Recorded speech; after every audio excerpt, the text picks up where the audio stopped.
Welcome to the Gems of Motherhood. I'm your host, Sharon Khan.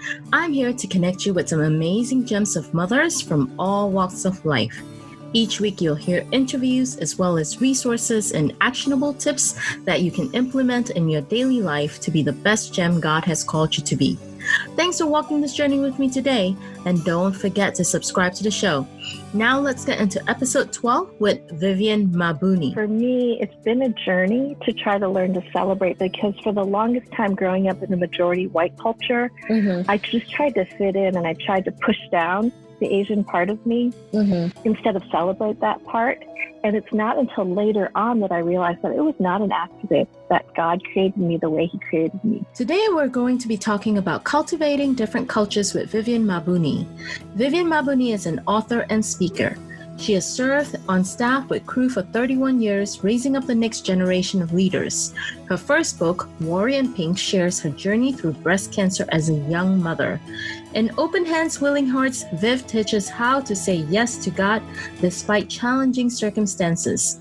She's also the creator and host of the new podcast, Someday Is Here. Viv lives in Southern California, loves drinking coffee with her husband of 28 years, Darren, and marveling at their 3 young adults. Vivian, it's so good to have you on the Gems of Motherhood podcast. Thank you for having me, Sharon. I'm glad to be here. Absolutely.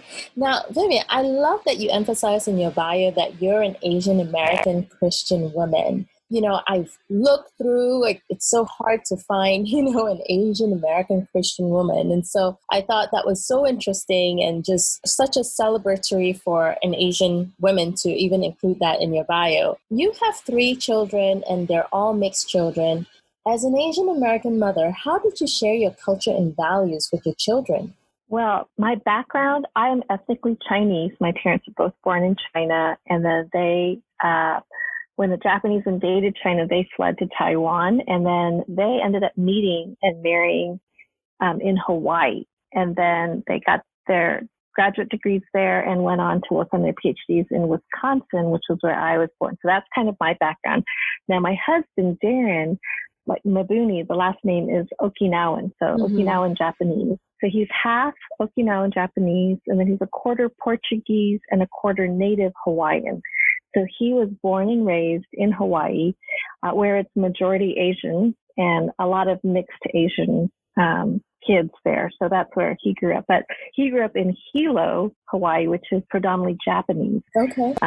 So my kids are a blend of all of this, and it's their heritage is really it's unique. But as I think about the future of the country, the demographics of the United States of America, by I believe it's the year 2050, white majority will no longer be the majority because there are so many different mixed races, and people are marrying and having different marriages that are blending together, these different heritages and cultures. So it's been really very intentional as a mom to help instill some of the cultures and the values of being Asian and American. So you have Western values, which tend to be individualistic and kind of self-actualization type of things.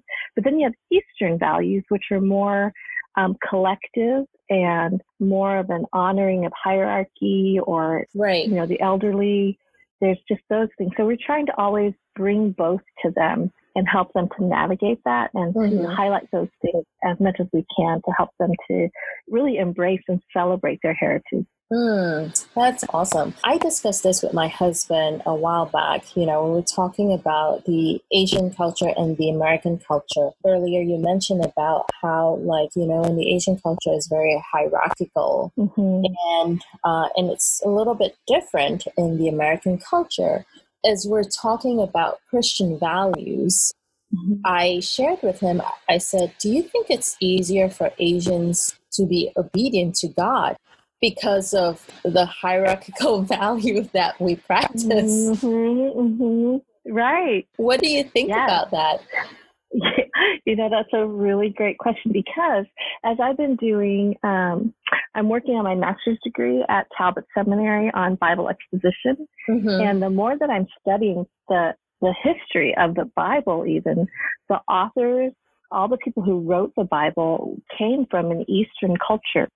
It was very much holistic. And so Hebrew culture is more closer to Asian culture than it is to European, North American Western culture, which to me is so fascinating, because when you read about in even, the first century Christians, that the entire family would come to Christ. That's true of the collect. So, when the head of the family decides to follow Jesus, it's less individualistic. Right. And so going back to your question about obedience to God, I do think that because we have a greater respect for the elderly and respect for authority, I think that there is kind of a built-in way that we just think, okay, if God says so, then we know that he's got our best interest in mind. Right. So, of course, and that he's comply. right.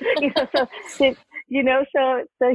I do think that that's true. I mean, I do think we all struggle with sin, and we all struggle with wanting to be in control, no matter what our cultural background. But there are some really beautiful aspects of being from an Eastern culture that I think really enhances my reading of the scriptures. In the same way that as a woman, when I read the Bible, I'm gaining things that the men don't get. So when I'm sitting in the classroom and we're discussing a passage of scripture, the insights that I bring often are not the main insights that my male counterparts would bring, because I'm honing into the storylines of the women in the Bible and what their struggles were and what it was like for them. And it's just, I think that that's how that works. So in the same way, I think, as a Christian, it really is these four different worlds: Asian American, so Eastern, Western, and then Christian woman.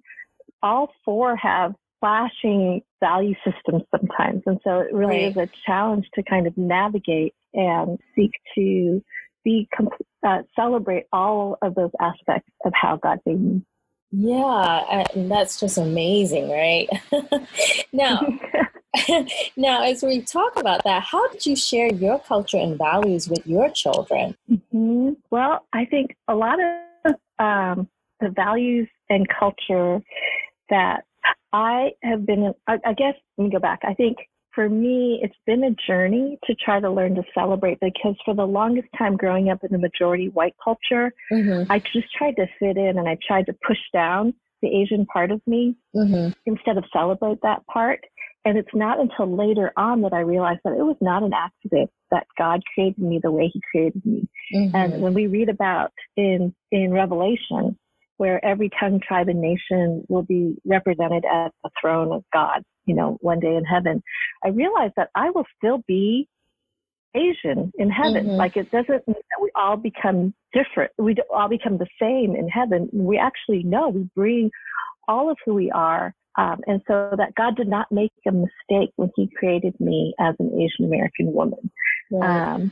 So I think that that's been something very intentional for my kids to realize. Celebrating how God has made them is part of really learning and embracing. So the more understanding and knowledge. So, I wanted my kids to learn how to use chopsticks at a very early age. And I wanted them exposed to all the foods that I grew up with and learned to love, and also include Hawaiian food and include Japanese food. We haven't done a very good job with the Portuguese side, but we do have Portuguese sausage, but even the foods and the flavors, for them to be comfortable in being able to enjoy and eat those different types of foods has been very intentional as well. So introducing them to all of that has been really, really, I think, helpful in their formation in celebrating who they are. That's great. Now, as far as you mentioned that you grew up in a predominantly white community. How did you overcome that challenge, and how did that affect you as a mother? Well, so I don't know if I ever really fully overcame it, as much as I spent my childhood looking for role models. I think how that's formed me now is I really believe strongly that representation matters. And when people only see for example, in Hollywood, if the only Asian characters are criminals and they do kung fu and, or they're the nerdy sidekick, then that's what people start to think Asians are like. And so I just think that's where representation really does matter, where there can be a more holistic picture of Asians are athletic, Asians are artistic, Asians can do everything just like everyone else. And I think that that's where it's been important for me. And that's actually some of the work that I'm doing, which is validating the experience of Asian American women. So my podcast is interviewing Asian American women, but I'm inviting my non-Asian men and women to also listen so they can learn about culture and history and food and the challenges and the things we're proud of and things that have brought change. That's awesome. Now, how important is it for you to help your children to cultivate the different cultures? I think it's important for our kids to know who they are and to know I think it creates a strength of personhood, a strength of recognizing who they are and what they carry as far as even their heritage. So I think that's as a mom, I think we're always trying to help our kids to discover what their strengths are, and we want to help cultivate their talents, their God-given talents. I also think that part of being a mom is, helping our kids to celebrate their heritage. So even for my white friends, instead of thinking white isn't just, it's not a culture, it's actually, my white friends are some form of European American. So I encourage my white friends to learn their ethnic heritage as well. So I have a friend, Lisa, who's Dutch American. So, she brings in all these Dutch values because that's what she grew up with. And that's part of her heritage as well. I have another friend who's white, but her ethnic heritage is Portuguese, and her Portuguese community celebrated through their food and through their different cultural activities. And so I think even white, if you are Scottish, that's not the same as being Polish, which is not the same as being French. So I think moms really do, it helps your kids to know their roots and who they are, and that they are a part of a heritage. Now, I know you mentioned earlier that you're both missionaries, and you take your children to travel a lot and exposing them to a lot of different cultures. For families who may not be able to travel, what would you suggest to them in terms of exposing your children to the different cultures and learning about other cultures? That's a great question. I think books are so fantastic. And so finding authors of different ethnicities is so important. I think the more that we can expose our kids to the bigger world around us, nowadays with the internet, we have all sorts of resources available. Right. And I think visually even, there's just, on the Disney Channel, there are so many documentaries of the earth and the world. And I think just helping our kids to realize that the world does not look like the little town that they're growing up in is just a really good practice. But the more that, even in our little town, the more that we can take steps to visit other parts of town is really, really valuable. So, just visiting different and learning different worship styles that, just the way we worship in our church is not the same necessarily. And to be able to celebrate that so that we don't have a mindset that this way is the only way and the right way. Right. That's where I think being intentional about that. And kind of speaking about that, how do you think we can incorporate faith and culture together? Or do you think that's impossible? I think it's very possible, because I think that God is the one who is the inventor of all the different, different differences, period, of ethnicities and countries and cultures. And so all of us because people are made in the image of God, and we express ourselves in different ways, in different foods and different fabrics and textures and, music and all those different ways that we express who we are. that I think glorifies God when there's representation like that. So I think that it goes hand in hand. I've spent some time in Rwanda, and when I'm with my Rwandan brothers and sisters in Christ, how they worship and how they reflect it, and the colors and the textures, all of that is just beautiful. And I think it gives us a bigger picture of, what God is like. God is not an American. Right. And Jesus never spoke a word of English while he walked on the earth. And we forget that. Yeah. We forget that. Now, has your culture influenced your faith or vice versa? I mean, this kind of sort of like goes back to the first question that we were talking about, but to you, has your culture influenced your faith or vice versa? I think so. And I think part of my journey has been to uncover the ways that culture has impacted my faith. I think we've talked about a little bit how Asian culture is a lot more collective. And I think that I recognize now that I read the scriptures often with a value of collective over individual. A lot of times, though, what I was taught in my white church is to think very individualistically. So I used to read a verse like Hebrews 12, 1 and 2 about running with endurance the race that is set before us, keep fixing our eyes on Jesus, the author and perfecter of our faith, something like that. And I would read it very individualistically, like it's my faith and I need to fix my eyes. But the writer of Hebrews actually uses the word we, us, us, us, us. So I think the Christian faith is collective. I mean, I think God intended for us to live in community with one another. And it wasn't so much, my personal relationship with Jesus as much as learning to allow my culture to also be informing how I live out my faith. Yeah. Does that make sense? Yeah, it does.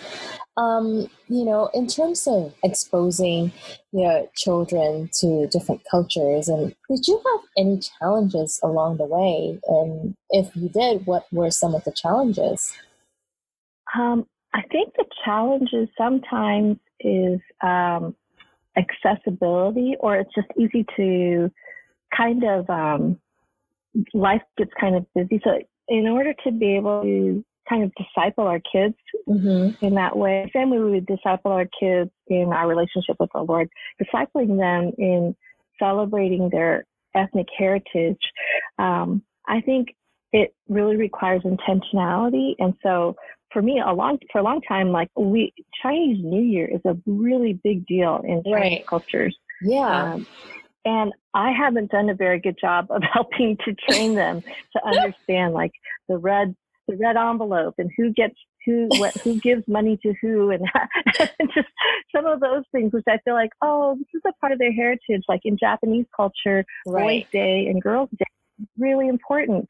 And I need to do my own study to be able to understand some of them more, or, so as they've gotten older, they've taken more time to talk with family members, extended family members, my parents, to learn some more. So this last Chinese New Year, I was like, we have got to go spend time with the grandparents and learn to fold the jiaozi, the dumplings, from them. And so we did, and that was so important. So I think, a lot of it is just through exposure with, family, extended family if possible. Right. Yeah. Chinese New Year is huge in our family too. I mean, except all my family are in Malaysia, and, I'm the only one here. And so I try my best to teach my daughter about, Chinese New Year and Moon Festival. Yes, we have cooks, right? The moon cake. Right, exactly. And I always tell my husband, we have to go and have Chinese New Year dinner. And and I don't care, we have to give our daughter a red packet. Yes. So good. Yeah, because I miss celebrating it with my family. I'm like, heck, we're going to celebrate this together. Yes, very much so. So that's great. I I'm cheering you on. Thank you. Now, you just released your book, Open Hands, Willing Heart, Discover the Joy of Saying Yes to God. Can you tell us a little bit more about it? Sure. So my book released, and it's really, for me, even the title for me personally is like a recalibrating question. Like the I think the secret ingredient to the Christian faith is really that of surrendering our will and our future and our whole being to God. And when we live in that surrendered posture with a yielded life, we actually experience freedom. And I think it unleashes God's Spirit to lead and direct and teach and guide us. The Bible starts to make more sense. Every vibrant Christian I have ever met, it wasn't personality or, family or anything. It was really a surrendered life, a life that says yes to God. I'm willing to go wherever you want me to go. So it's two pieces of that. So one is the posture of our hands. A lot of times we're trying to hold on tightly to our plans, our me, the sure. God wants us to open our hands, which means that we would be willing to receive from God what he gives, and we're willing to let him take away things if he sees fit. And that's a posture of surrendered. But there's also our heart posture too, where a willing heart is different than a heart that is willful, where it's like we're trying to do it in our own efforts and just be a really good Christian and do all the Christian things in our own effort. Or we could be will-less, where it's like, you know what, this doesn't matter, whatever. Instead, God asks us to have a willing heart, that we are willing to go anywhere, to do anything, to say anything. Just that kind of openness to God with a heart and our hands, I think really is the essence of the Christian faith. So it's not duty. So the book kind of goes through what gets in the way, our busyness, apathy, bitterness, different things like that. And then it also talks about what living an open hand looks like, which sometimes means we don't live our plan A. It sometimes means receiving no from God. It means building bridges instead of walls. So that's a gist of what the book is about, but I'm really, really excited about it. Oh, that's great. When will it be released, and how can our listeners find it? Yes, well, it has been released already. So it's been out in the world for a year now, and there's an audio book.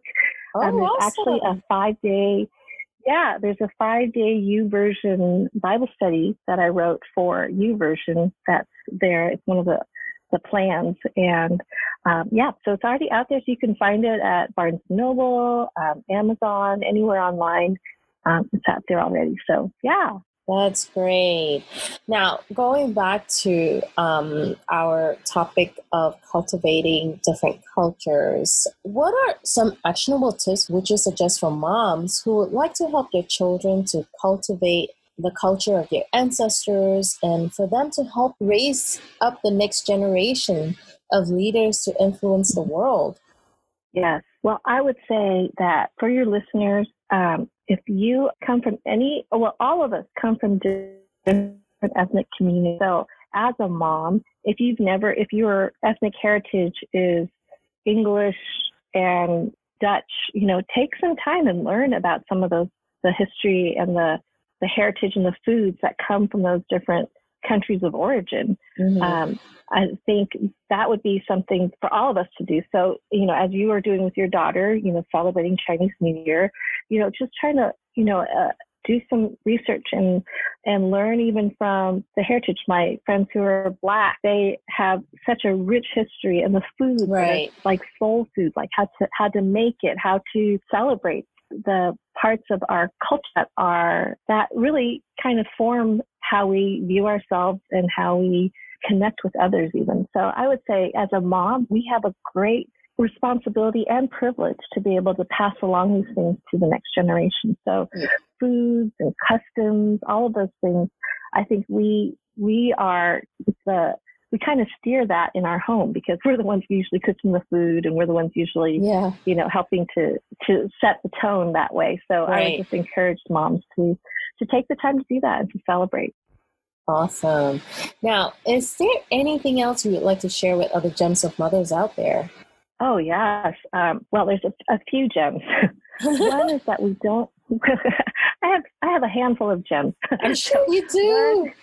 Yeah. So one is that we don't see the end of the story. So in that way, all of the kids that God has entrusted to us all have their own journey and their own path to walk. And we don't see the end of the story. And so if your child is going through a season where there's a lot of doubting or questions, it's okay. It's good for kids to have questions, and it's good for them to be brought up in an environment where they're free to ask questions. And I've actually, my husband are missionaries with, a Christian organization, but I remember expressing to them, I believe that Jesus is the truth.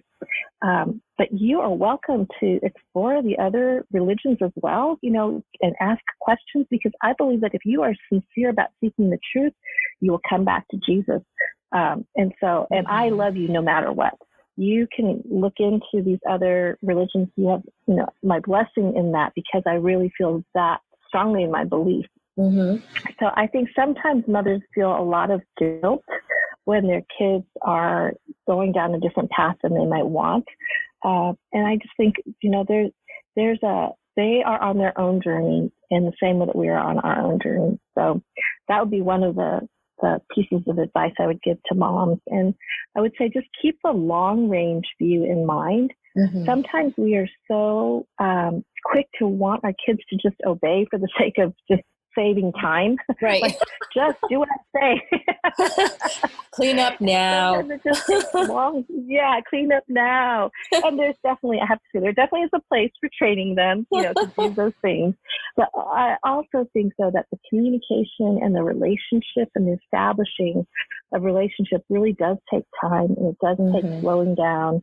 It does take answering 5 billion questions every day, but it's really worthwhile because of the long range view. So, for them to learn that there are consequences, that's a good lesson to learn. And for them to have to live out consequences is hard, but it's really important as well, because that's real life. So anyway, those are just some of many thoughts, but it's very humbling, and it's also an incredible honor, I think, to be a mom. Yes, absolutely. I mean, I think it's a blessing to be a mom. I never thought that I would be a mother, but God saw fit. But Vivian, I just want to thank you so much for coming on the show. You're such a blessing, and I thank you for all the gem nuggets that you shared with us today. Oh, well, thank you for inviting me. Absolutely.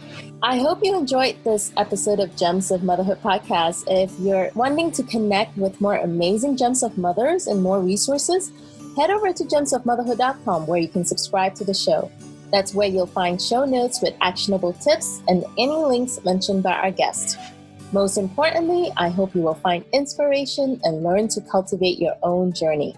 You are loved. You're an incredible gem to God. He knows you intimately, He knows what you're going through, and He knows what you need. Remember, you are fearfully and wonderfully made in Him. Be sure to tune in next week for our next episode.